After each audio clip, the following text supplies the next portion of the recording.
Nah pemirsa, saat ini saya berada di salah satu bukit tempat pembangkit listrik tenaga surya.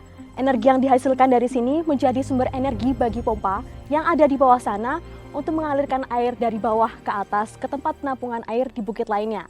Nah dari tempat penampungan air itulah lalu air dialirkan ke rumah warga.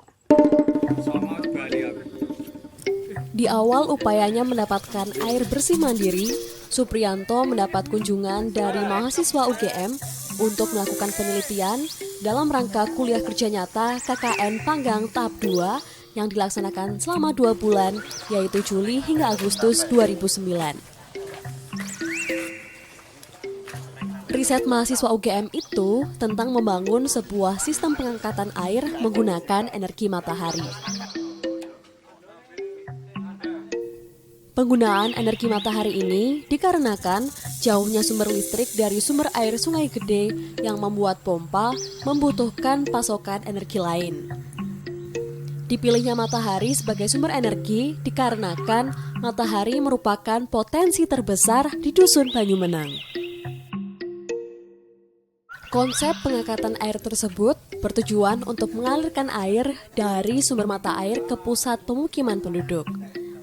Gagasan ini kemudian diikutsertakan dalam kompetisi Mondialogo Engineering Award MEA tahun 2007 dan berhasil menyisihkan ratusan proposal yang datang dari seluruh penjuru dunia.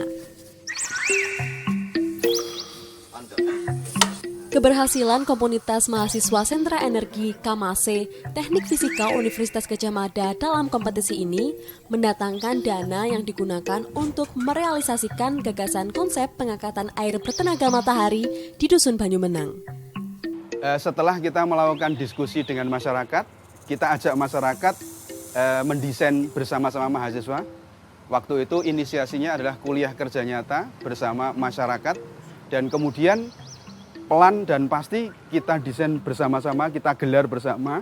Ini topografinya. Topografi akan dilakukan studi menggunakan teknologi-teknologi geodesi itu ya. Sampai tahu berapa ketinggiannya, berapa kebutuhannya diukur. Kalau ketinggian itu akan menghasilkan ukuran atau kebutuhan power untuk mengangkat airnya.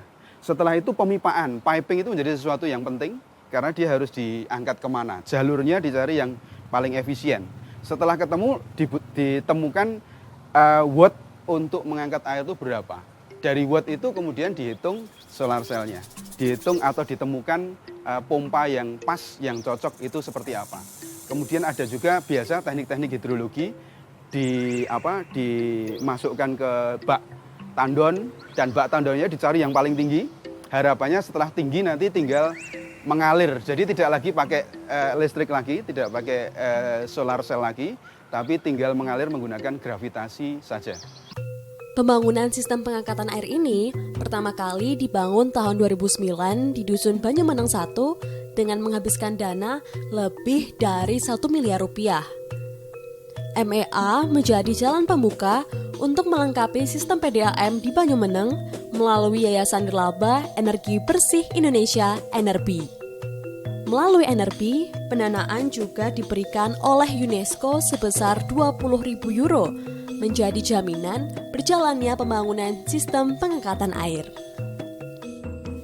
Pembangunan tahap pertama mampu menyalurkan air ke seluruh kepala keluarga atau 90 KK dengan debit air sebesar 10 hingga 16 meter kubik.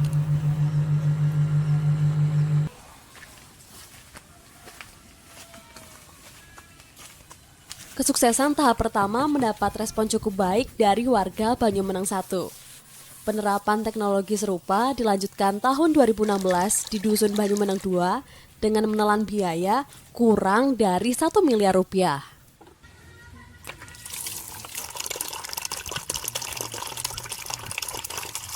Saat ini, sistem pengangkatan air tenaga surya telah berhasil mengalirkan air bersih dari sumber air Kali Gede ke Tandon rata-rata 23 kiloliter per hari. Kersane berapa nih, Bu? Ajeng bayar iuran toyo. Oh, nggih. Nuwun Pak Dardi. Monggo. Ini ajeng sekalian bayar toyo. Oh, nggih, mriki. Bulan Maret. Telas pinten nggih? Telasnya 3,5 kubik. Oh, nggih. Dengan dibangunnya sistem ini, kebutuhan air 170 kepala keluarga di Dusun Banyumenang 1 dan 2 dapat dipenuhi. Hal ini tentu saja merupakan sebuah berkah bagi warga mengingat bertahun-tahun lamanya mereka mengalami kesulitan dalam mendapatkan air. Keberhasilan sistem pengangkatan air ini tidak semata-mata kesuksesan mahasiswa UGM saja. Masyarakat tentu saja juga memiliki peran besar. Bukan hanya tenaga sebagai salah satu elemen utama dalam pembangunan sistem, tetapi yang lebih penting adalah penerimaan dan pemahaman masyarakat mengenai sistem ini. Tidak mudah untuk mengenalkan hal baru pada masyarakat yang terbiasa bertahun-tahun dengan kondisi dan situasi tertentu. Apalagi hal baru tersebut melibatkan teknologi yang tidak semua orang bisa memahaminya. Tentu saja dibutuhkan ekstra energi untuk dapat memberi gambaran jelas bahwa teknologi yang memiliki kompleksitas ini akan memberikan kemudahan dalam kehidupan masyarakat sehari-hari. Penerimaan terhadap teknologi yang mendukung sistem pengangkatan air tenaga surya juga tergambar dari semangat kebersamaan. Rasa saling memiliki dan pernah bersama-sama merasakan betapa sulitnya mendapatkan air bersih membuat mereka lebih solid. Komitmen dan jiwa kegotong royongan untuk membangun daerah mereka terwujud dalam kerjasama yang baik, mewujudkan hadirnya air dalam kehidupan mereka.